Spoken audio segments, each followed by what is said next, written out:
Hey guys, it's Visuel, your host. Your hostess with the mostest, your main squeeze of Ready or Not podcast. I just finished a run. I did a little over a mile. It felt good. It was my first run in a long time. Well, not a long time, but yeah, long enough. But you know how like when something's in your body, it doesn't matter how long it's been. It's just like muscle memory. Like you start again and you're back activated. Like you never left. Anyways, I had a really great hot run. The weather is finally proving to be nice and sunny and warm here in Houston, Texas. And I feel like when I run, that's like the only time that, that I just start detoxing, sweating, my nose is running, I have cough, I have, some saliva to get out, all the really hot, attractive things. But outside of that, I feel like that's the only time that I can catch up with my thoughts.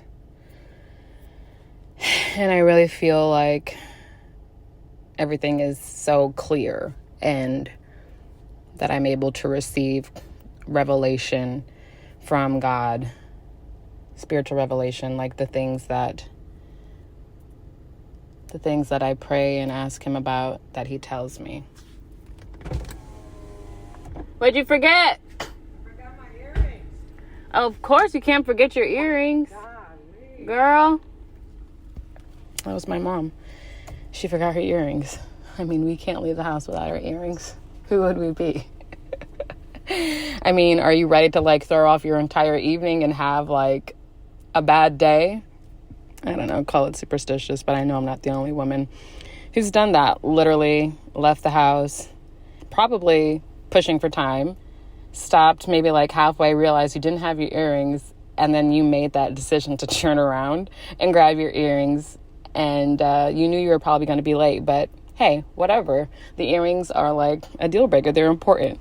Like I will be late to work because I need to have my earrings on for the day, or else the day is not like complete. I'm not ready to have a good start. Like it's not going to be off to a good start, right? Anyways, that was just a little side memento there. But I was talking about running and having revelation from God when I run. And the things that I've been personally experiencing in this season of my life have been with myself, as always. You're always going to be constantly in thought, in process, in transition, with your personal self, or you should, because you always want to be growing and maturing and moving forward. But outside of that, just myself, also in my marriage, and the person that I am in that marriage. Because the person you are outside of your marriage, well, before you get married as a single person, it's a very different person than you are when you are married, right? The person that you once knew starts to die. You're two different people. But the goal of Christ, rather, is that the two become one. So you can't have that duality in your marriage, if that makes sense. And by duality, I mean like you literally have to die to yourself. Like everything that makes you can no longer function and operate in that manner anymore, because you're not in that marriage to lift yourself up. You're not in that marriage to be self-centered. You're not in that marriage to be all about you. You're in that marriage to be all about the other person. And the other person is in that marriage to be all about you.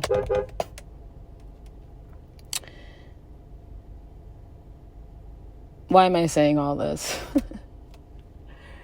I'm saying all of this because if you've been married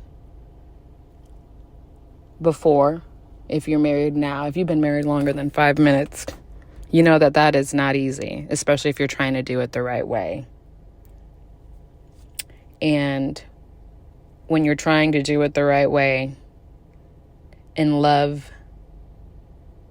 sacrificially, love unconditionally, love wholeheartedly, like Christ loved, everything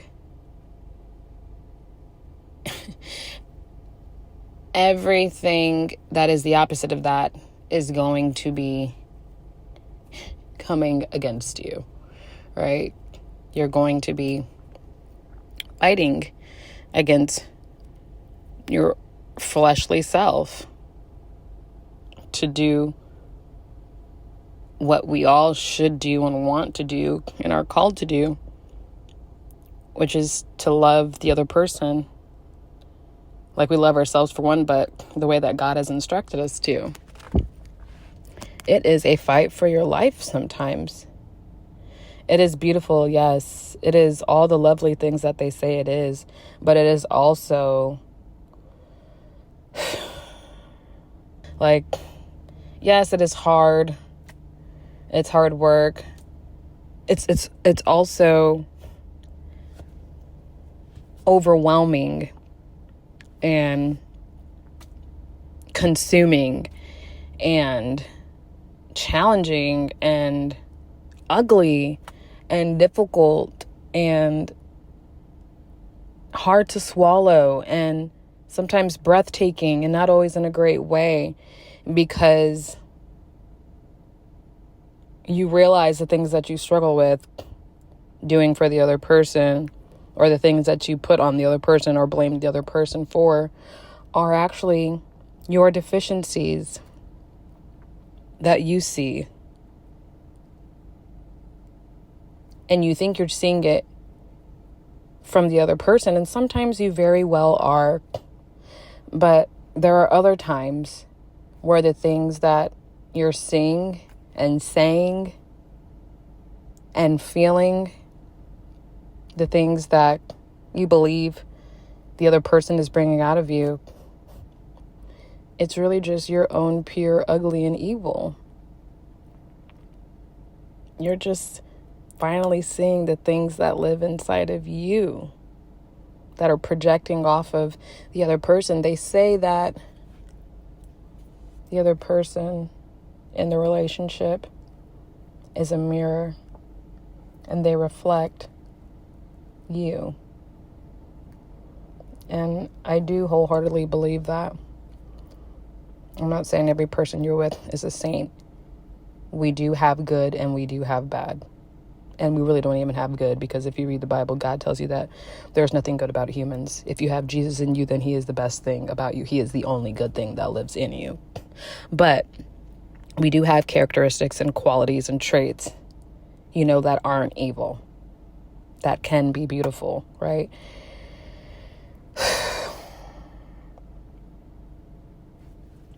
Over my run, I just had a humbling moment. I realized that not all of it, but some of the things that I was so confident about that my husband, yes, my husband did or does or portrays or showcases, some of those things aren't him. It's actually me. And I'm just seeing it and feeling it in such a magnified way, in such a clear and obvious way. And it's like someone's holding a mirror up to me, and I'm like, yeah, it's definitely clear as day. That's him. He's the one doing these things. He's the one acting this way. He's the one creating this energy. He has his things that he needs to work on, but if I'm just personally speaking, some of the areas that need some attention and focus are actually areas that belong to me. So, and that's hard to come to, right? Because now you're aware that you're the drama, which I know I'm the drama because, hello, I'm fabulous. But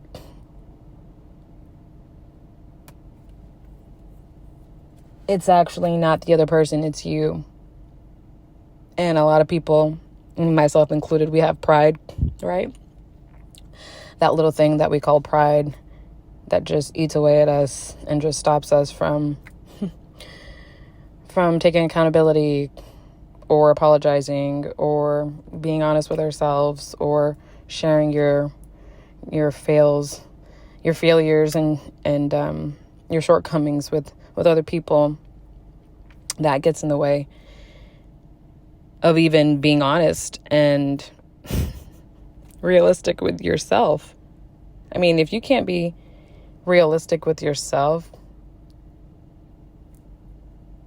you are in no way, shape, or form ready for a real relationship with somebody else. Because it's the hard things. It's the hard things that you have to be able to talk about and share confidently and casually and openly and own it, right?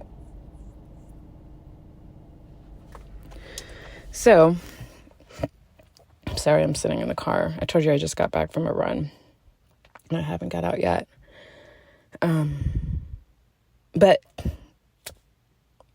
yeah, I've just had a few revelations about how I am the drama in those certain areas, and now I need to do the necessary work to purge and to be better and to not let those things blind me and make me think that my husband is really the problem when it comes to certain matters. Most of the time we know, but when we really stop to do the work and to ask God to show us things, oh, he will show all the way up. And then he'll hit you in the face and be like, no, it's you. It's been you. And once you know that, it's like, dang, okay. And that takes bravery and courage and strength and honor to be able to face your demons head on and deal with your bull crap, right? I mean, heck, I thought I did all of that, right? But I did it enough for me. Now that I'm with a whole nother human, the stakes are higher. Whatever you were doing for yourself before you got into a real godly committed relationship is not enough to sustain you in this new season with a whole nother person, right? It requires more. And let me tell you, it doesn't stop. It gets easier as it gets harder. And so that just means that I have some more conscious, intentional work to do in prayer, in the physical, in the mental, and in the spiritual areas of my life in order to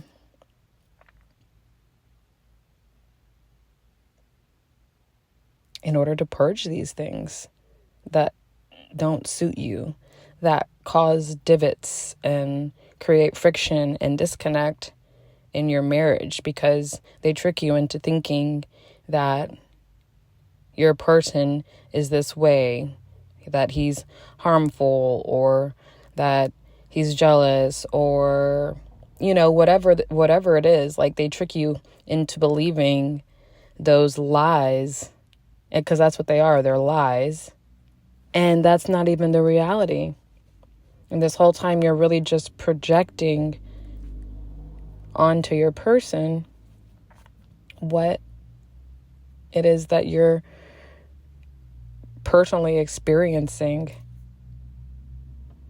what it is that you're dealing with, and you're putting that on them, and you're marking them and making them the bad guy, when that really isn't always the case. And so, ladies and gentlemen out there, for those of you in a relationship, whether it's a best friendship or a colleagueship, a workship, a family ship, a marriage, or even a singular ship with yourself and Christ, you have to stop and think, okay, is it really that person all the time? Or is it me? Right? When am I being triggered? What is it that I'm being triggered about? The same things keep coming up and happening over and over again. Am I missing something? Is it really them, or am I the drama? No one really wants to do the work. No one really loves the truth, right? No one really wants to answer that question. But for those of you who do want to grow, who do want to get better, who do want to be more like Christ, these are the hard questions. Not, what am I going to eat for lunch today? Or should I go work out? Those are, on the surface, important, yes. But more importantly, what's coming out of you and going inside of you spiritually, that is non-negotiable. That is first and foremost. That is top tier.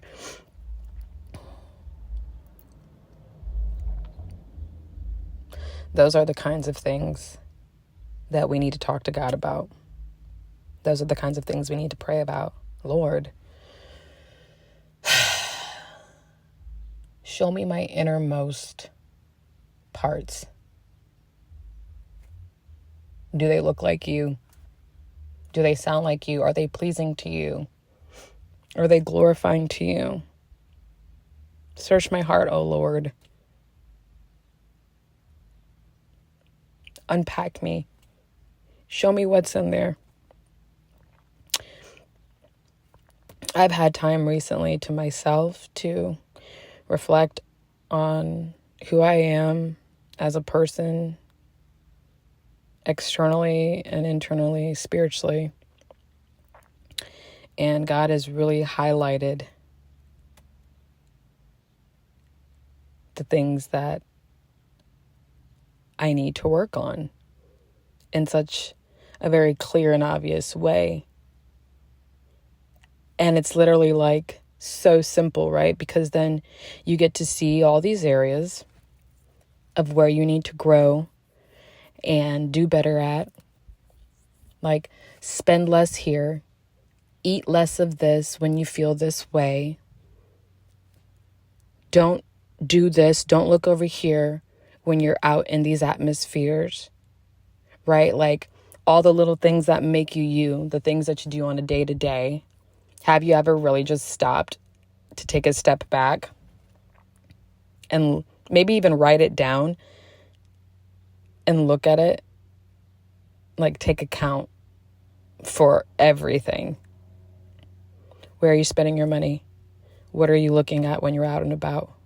What are you eating? And when you're eating, what do you feel like in your body and in your spirit? Are you in a good mood? Right? What kind of music are you listening to? Like, being aware of all those things. And if all those things point back to you and not like in the most positive way. Like if you come to terms and you're like, yeah, I didn't need those new pair of earrings, or yeah, I could have probably went without that. Well, I only ate that burger because I felt hungry in my mouth, but I wasn't really hungry in my stomach. Or I'm going to listen to this because I feel this way. Or, you know what? I'm out in this environment, so I'm just going to take in the sights because why not? Like, just because you can doesn't mean that you should, right? That's what sets us apart as people who have relationship with God. And I won't even say people because that's not who God calls us. God calls us his children. So that's what sets us apart as children of God. Being aware, spiritually inclined in everything. And because I strive to make that my reality with Christ, like I want him to take me apart and show me everything. Oh my gosh, he does, you guys. Like, he really does. He doesn't wait. He doesn't waste a minute. And if your eyes are spiritually open to seeing it, you'll be like, wow, I'm not really winning. I'm not really that great. Like, nobody's perfect. We all have work that we need to do. But when you ask God to put you under a telescope, I don't even know if that's the one, a microscope, right? Like, if you really ask him to get down to the nitty gritty with you, he will. And not everyone can handle what they see. Not everyone can handle what he shows them and tells them. But I accept the challenge. Overcoming your deficits will only be to your benefit.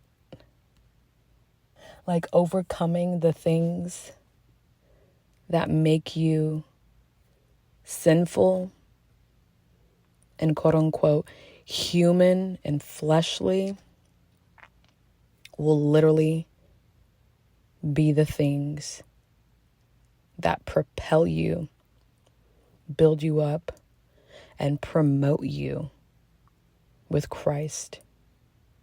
That will make you a force. But not everyone can purge. So once you know the areas that you need to work on in regards to yourself, then it's doing the work, creating consistency and discipline, and sticking to that regimen, and rinse and repeat,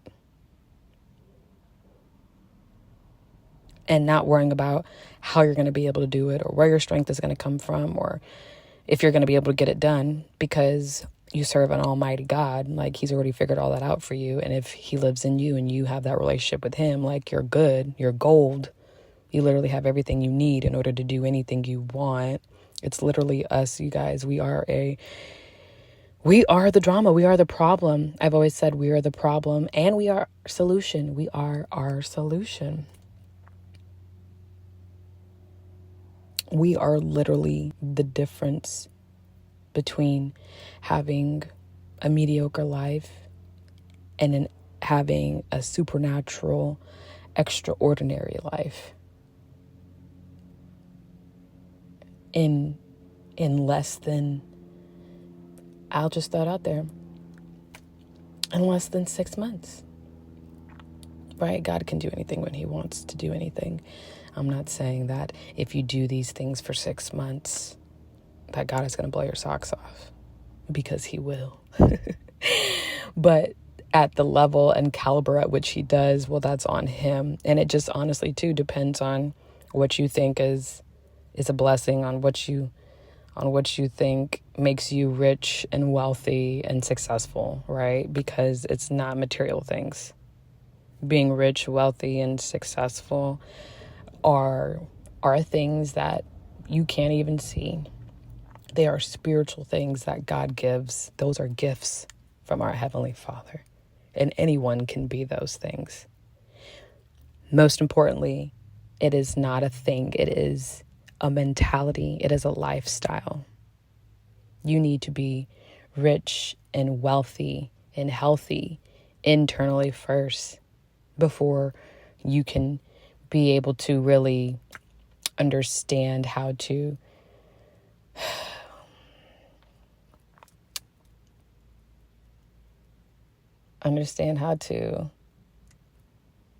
enjoy that externally, to see that externally. It's not the tangibles, right? Those are nice, but they're fleeting. Why do you think when we get something that we like, we use it for, let's say, a month, and then we see something else just as good, if not better, and then we're ready to go and get that next thing, right? So it's not about the material thing, because there will always be something better. There will always be something else that you'll want. So you have to know that that doesn't last. God says that they're here one day and they're gone the next. They're fleeting. But getting you rich and wealthy in peace, in joy, in kindness and love, in community, man, you have everything you need there. You really do.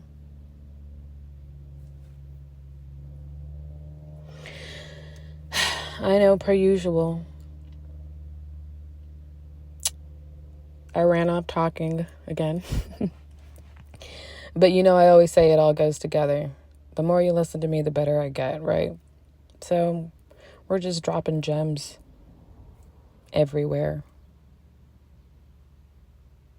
The most important thing to know is that you have to do the work on yourself. And I don't know where you are in your life, if you're in a relationship or if you're not, but it's still necessary work that needs to be done.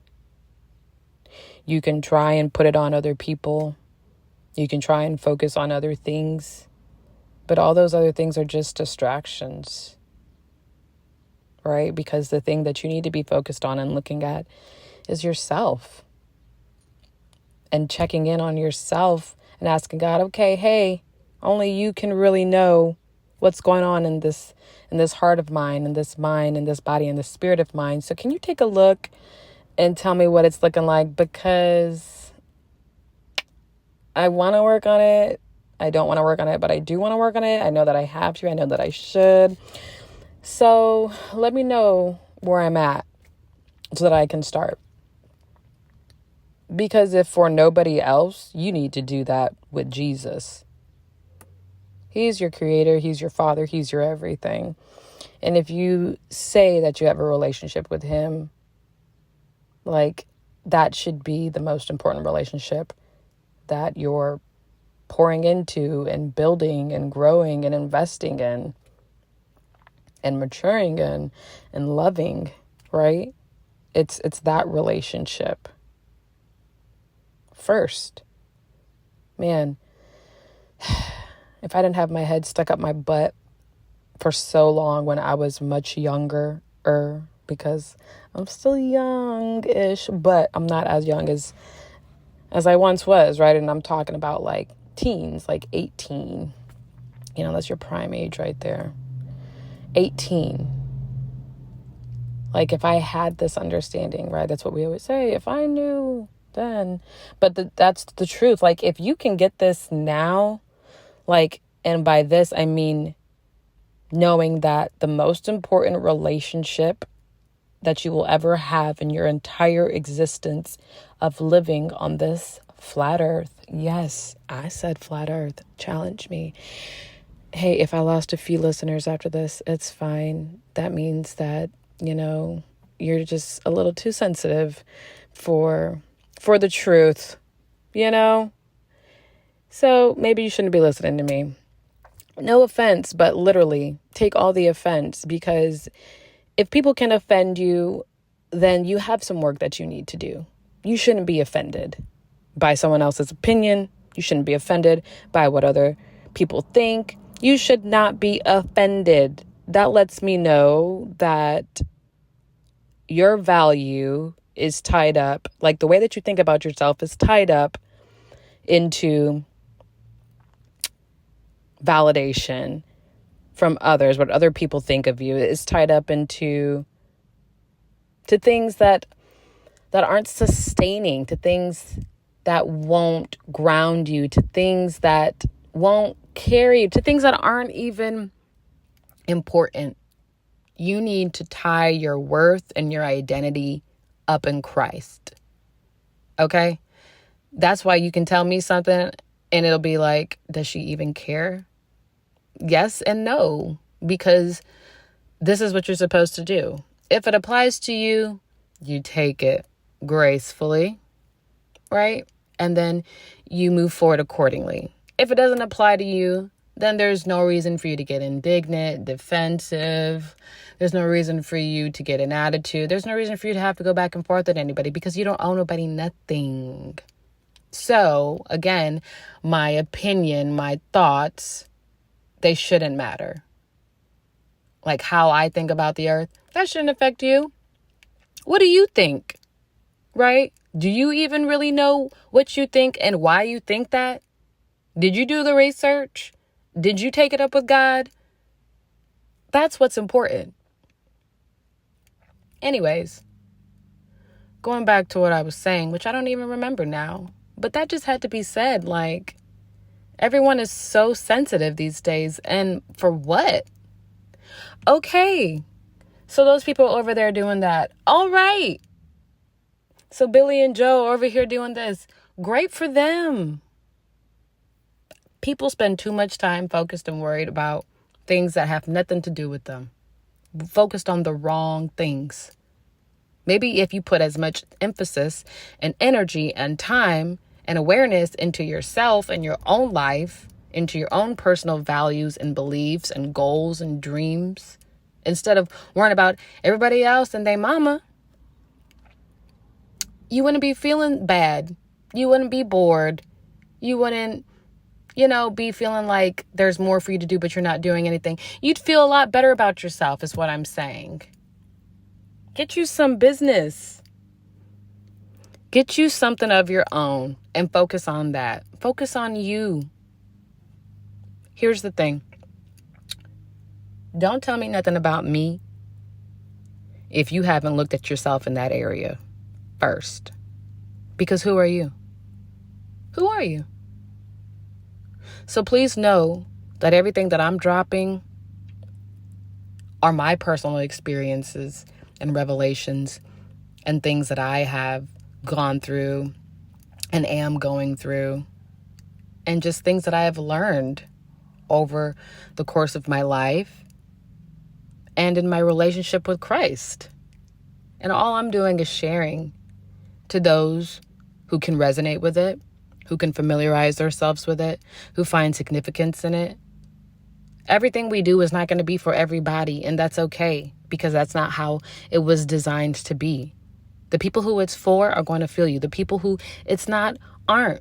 And that's just the reality of it. And why would I cry about that?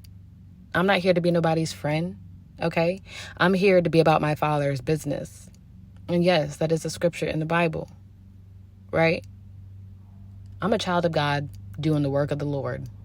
And I'm just using my life from my testimony and my experiences to share with those who actually want to listen, who find substance and depth and help in these podcasts, which is really just a rant in my rant cast for me to talk about my life and share things with people on ways that they can make their life better, quicker, and sooner if they just get the key ingredients instead of wasting time going through the motions and experiencing and failing and falling hard, which is important, but we don't have to fail as much as we do, you know? Like, we can really help ourselves more. We can really set ourselves up for better situations. But we don't. And a lot of it is time, but a lot of it is also doing the work. And that's what people don't want to do. And that's really what I started off talking about, is doing the work on yourself. And I used my relationship with my husband, which I'm sure, you know, a lot of people can relate to. It doesn't even have to be with your husband. It could be with anybody. But there are things that we blame other people for that really has nothing to do with them. It has everything to do with us. Look, take a hard look in the mirror and get your poop together, right? It's you. And once you fix that and work on that, you'll have more peace. You'll be happier in your relationship in whatever areas that you're currently struggling in. When you figure all that out and you work on it and you make forward steps to change that. My thing is, like, once I know better, I have to do better. Like, I can't unsee it. Like, okay, this is what it is. This is where we're at. How do I make this better? How do I change it? Right? So that's really what I wanted to pop on. And that's really what I wanted to pop on here and share with y'all. For all of you who are listening, who have found truth in this, thank you. I appreciate you. I see you. We're in it together. It's a journey. We never arrive. Rinse and repeat. You should always be working on yourself. Point blank, period. We like to get lazy and think that, you know, it's not me, it's the other person, or the other person will pick up the slack. It don't work that way. And in a relationship, both people should be actively working on themselves. That's a healthy relationship.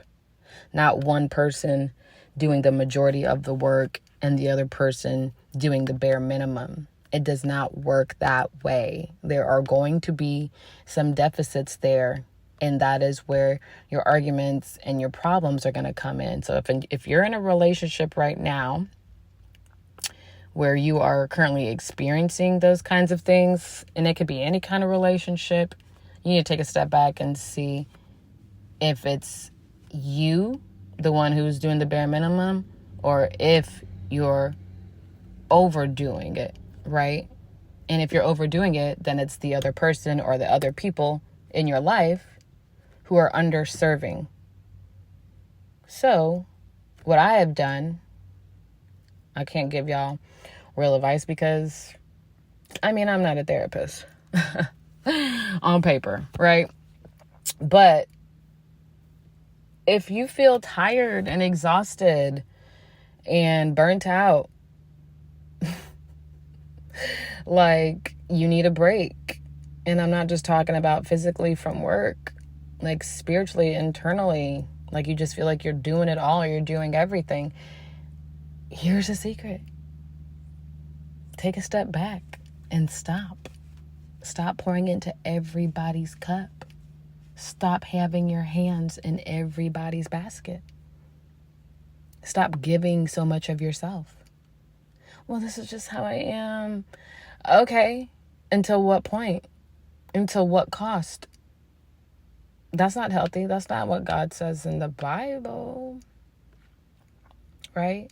And even then, there's a proper way to go about serving. There's a proper way to go about giving. There's a proper way to go about helping. There's a proper way to do it.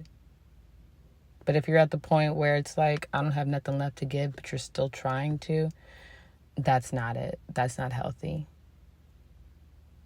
You need to take a break, take a step back, let go, get with God, reset, take a trip, have some time to yourself, have a conversation with those who you need to talk to, and put things into perspective, because that's not how it's supposed to be. Especially if you have people in your life that you chose to be in your life, who wanted to be in your life, who are there. They're supposed to help you and also serve you, right? And be there for you. It's not just one-sided. That is wrong. Everyone has a role to play, yes. But everyone should be actively doing their part and also working on themselves. And 9 times out of 10, if you're working on yourself with someone else who's doing the exact same thing, there won't be drama. It won't be an argument. There won't be a huge deficit, right? There'll be less bad moments, more joyful moments. There'll be more peace, more understanding. It'll be a lot healthier, less toxic, because you guys are both working towards and for the same thing, right? So just keep that in mind. Look inwardly to see what it is that you need to change outwardly. But you can't do that without God. Because you can look inside and be like, well, I can maybe cut back on this and do a little of this. No, I'm not talking about doing a budget report. I'm talking about doing a deep dive with Jesus Christ himself. Be like, yo, JC, I put you on the calendar for Friday at 5 p.m. You know, I need you to show up and we need to go through the books. Because that's the reality of it. And he will. He will. It takes some time, but you guys got to be patient. You got to give yourself grace. And you have to understand that you're not going to be able to do it all at once. The things that I've experienced and have realized have always come over time and in waves, but consistently and steadily. So the more that you position yourself with Christ to seek him about whatever it may be, the more that he will consistently meet you where you're at, and over time talk to you, respond to you, and give you the answers that you need, right? That's it. Those are the ingredients. That's the code. That's the play. It's on y'all to run it. Anyways, we did it, guys. We made it. For those of you who stayed this long to listen, I love y'all. I see y'all. I appreciate y'all. For those of you who have just joined the free game family, welcome. You're exactly where you're supposed to be. This is a divine appointment. God sent you here. Let's continue this relationship. Let's keep dating. You guys know how to find me. If you haven't already, go ahead and subscribe to my YouTube channel, Free Game with Visual. Look for my podcast playlist. You can find all of my podcast episodes on there. The new ones and the old ones. Go through and take a listen. And it just might bless you. Well, I love y'all. Thank you. I will see you on the next episode. Be encouraged, be loved, be light, be easy. Peace.